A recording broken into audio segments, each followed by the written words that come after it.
২১ August grenade হামলাসহ একাধিক মামলায় সাজাপ্রাপ্ত আসামি বিএনপির ভারপ্রাপ্ত চেয়ারম্যান তারেক রহমানকে যুক্তরাজ্য থেকে দেশে ফিরিয়ে আনতে কিছু আইনগত জটিলতা আছে বলে সংসদকে জানিয়েছেন প্রধানমন্ত্রী ও সংসদ নেতা শেখ হাসিনা।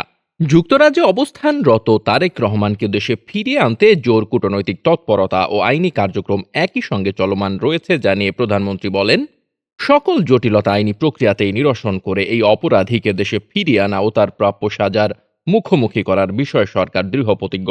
এই প্রক্রিয়ার ফলাফল অচিরেই দেখতে সক্ষম হবেন বলেও আশাবাদ ব্যক্ত করেন তিনি।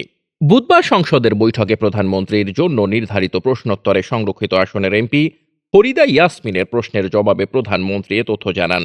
এর আগে স্পিকার ডক্টর শিরিন শারমিন চৌধুরী সভাপতিত্বে সংসদের বৈঠক শুরু হলে প্রশ্নোত্তর টেবিলে উপস্থাপিত হয়।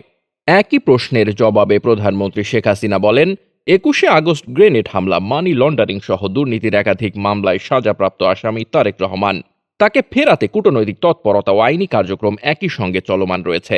যুক্তরাজ্য সরকারের সঙ্গে নিবিড় যোগাযোগ রক্ষার মাধ্যমে পররাষ্ট্র মন্ত্রণালয় সহ সরকারের সংশ্লিষ্ট দপ্তর এ উদ্দেশ্যে কাজ করে যাচ্ছে।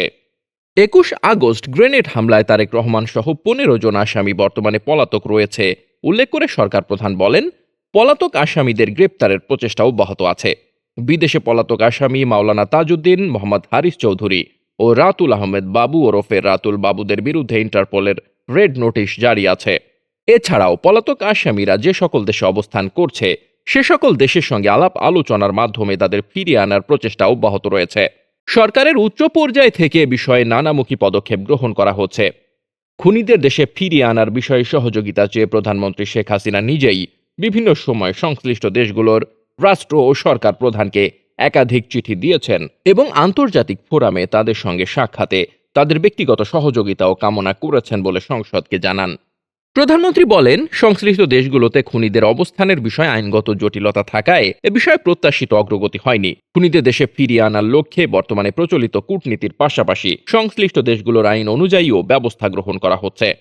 বঙ্গবন্ধুর হত্যা মামলা ও ২১ আগস্ট গ্রেনেড হামলা মামলার দণ্ডপ্রাপ্ত বিদেশে পলাতক আসামিদের দেশে ফিরিয়ে এনে শাস্তি কার্যকর করার লক্ষ্যে ইন্টারপোলের মাধ্যমে রেড নোটিশ জারি করা হয়েছে জানিয়ে শেখ হাসিনা বলেন, জাতির পিতা বঙ্গবন্ধু শেখ মুজিবুর রহমানের পলাতক খুনিদের দেশে ফিরিয়ে এনে বিচারের রায় কার্যকর করার বিষয়ে কূটনৈতিক তৎপরতা অব্যাহত রয়েছে।